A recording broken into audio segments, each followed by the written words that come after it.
ഗുരുർബ്രഹ്മാ ഗുരുർവിഷ്ണുഃ ഗുരുർദേവോ മഹേശ്വരഃ ഗുരു സാക്ഷാത് പരം ബ്രഹ്മ തസ്മൈ ശ്രീ ഗുരവേ നമഃ. അഖണ്ഡ സച്ചിദാനന്ദ സ്വരൂപനായ ബ്രഹ്മവിദ്യാ കോവിദനായ നിത്യചൈതന്യമായ ശ്രീനാരായണ മാമുനിയുടെ പാതാരവിന്ദങ്ങളിൽ നിറഞ്ഞ പ്രണാമം. അറിവിൻ്റെ നിറകുടമായ അമ്മ തമ്പുരാട്ടിയുടെ പാതാരവിന്ദങ്ങളിൽ നിറഞ്ഞ പ്രണാമം.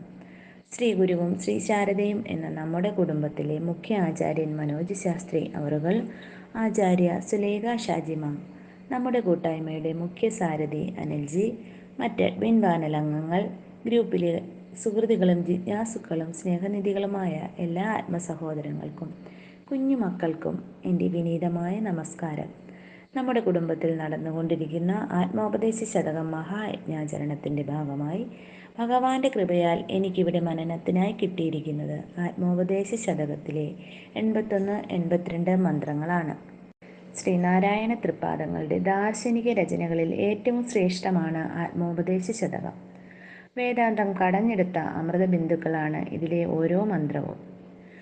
മൃഗേന്ദ്രമുഖം എന്ന അപൂർവ വൃത്തത്തിലാണ് സ്വാമി തൃപ്പാദങ്ങൾ ആത്മോപദേശ ശതകം ഗീതം ചെയ്തത്. 100 പദ്യങ്ങളാണ് ഈ കൃതിയിലുള്ളത്. ആത്മസംബന്ധിയായ ഉപദേശം എന്നർത്ഥമെടുക്കുന്നതാവും കൂടുതൽ യുക്തം. ശിഷ്യരോടുള്ള നിർദ്ദേശരൂപത്തിലാണ് അധിക മന്ത്രങ്ങളും അവസാനിക്കുന്നത്. ഓതിടേണം, അറിഞ്ഞിടേണം, തിരഞ്ഞു തേറിടേണം, അമർന്നതു മാത്രമായിടേണം, കണ്ടുപോയിടേണം തുടങ്ങിയ നിർദ്ദേശങ്ങളാണ് ഓരോ മന്ത്രവും. ഈ കൃതിയിൽ ബ്രഹ്മ, ജീവാത്മാ, പരമാത്മാ തുടങ്ങിയ വേദാന്ത പദങ്ങൾ ഒന്നും തന്നെ കാണുന്നില്ല. ബ്രഹ്മ ശബ്ദത്തിനു പകരം ആത്മോപദേശ ശതകം എന്ന ഈ കൃതിയിൽ അറിവ് എന്ന പദമാണ് തൃപ്പാദങ്ങൾ ഉപയോഗിച്ചിട്ടുള്ളത്. ആത്മാവിനെ അറിയാൻ ആഗ്രഹിക്കുന്ന ആർക്കും ആത്മോപദേശ ശതകത്തിൻ്റെ പഠിതാവാകാം. അകവും പുറവും നിറഞ്ഞു നിൽക്കുന്ന ആത്മസ്വരൂപത്തിൻ്റെ അറിവിലേക്ക് നമ്മെ ഉണർത്തി ജീവിതം സഫലമാക്കാൻ സ്വാമി തൃപ്പാദങ്ങൾ കാരുണ്യപൂർവ്വം അരുളിയ അനുഗ്രഹമാണ് ആത്മോപദേശ ശതകം എന്ന കൃതി. ഭഗവാന്റെ പാദപത്മങ്ങളിൽ സവിനയം നമിച്ചുകൊണ്ട് ഭക്തിപൂർവ്വം സ്വയം സമർപ്പിച്ചുകൊണ്ട് നമുക്ക് ശ്ലോകം 81 പോകാം.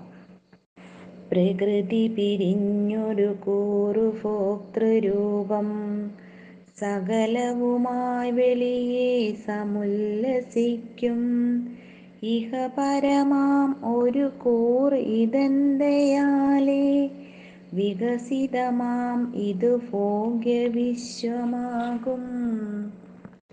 പ്രകൃതി പിരിഞ്ഞ് എന്ന് പറഞ്ഞാൽ ബ്രഹ്മശക്തിയായ പ്രകൃതി രണ്ടായി വേർതിരിഞ്ഞ് ഒരു കൂറ്, ഒരു ഭാഗം ഭോക്തൃരൂപം, ഭോക്താവായ ജീവനായ രൂപം കൊണ്ട് സകലവുമായി സർവപ്രാണിവർഗങ്ങളുമായി വെളിയെ ഈ ലോകത്തിൽ സമുല്ലസിക്കും, പ്രകാശിക്കുന്നു.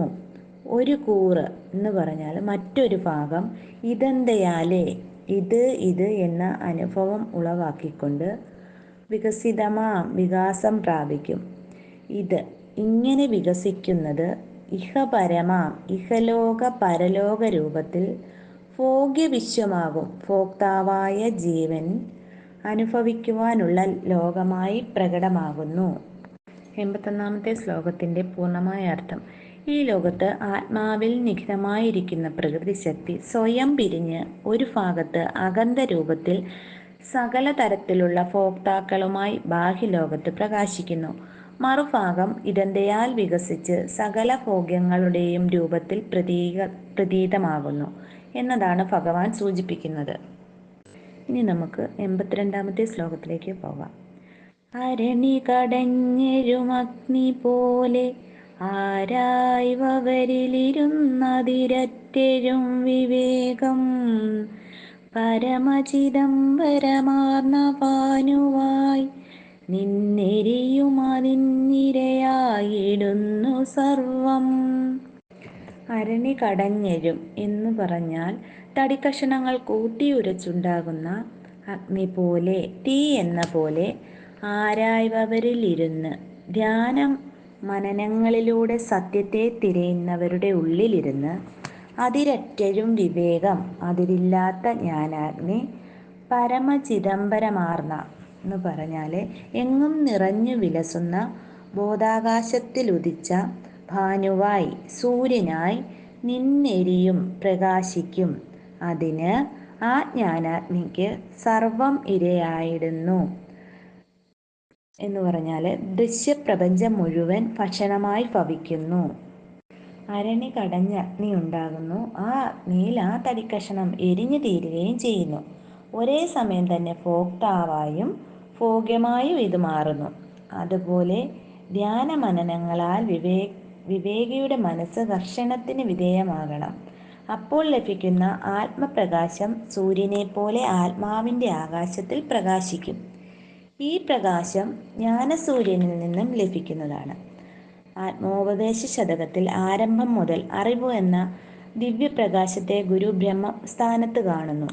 അരണി കടയും മുമ്പ് അത് കേവലം 2 മരക്കഷണങ്ങളാണ്. കടഞ്ഞ് തീ ഉണ്ടാകുമ്പോൾ ആ മരക്കഷണങ്ങൾ കത്തിത്തീരുന്നു. പിന്നീടത് ജ്ഞാനത്തിൻ്റെ സൂര്യനെ ഉണ്ടാകും. ഈ കാണുന്ന സകല ചരാചര പ്രകൃതിക്കും അപ്പോൾ സൂക്ഷ്മഭാവത്തിൽ ദൃശ്യമാകും.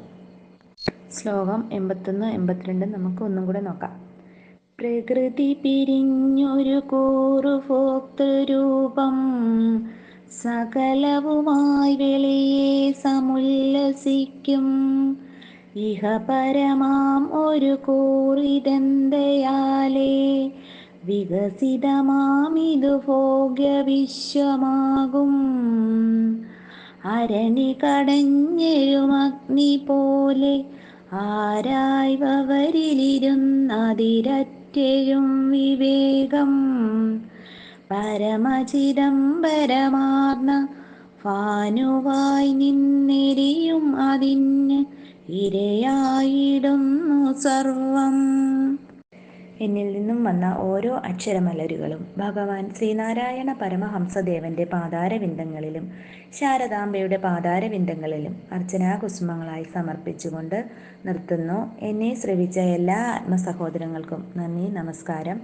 ശ്രീനാരായണ ധർമ്മം ജയിക്കട്ടെ.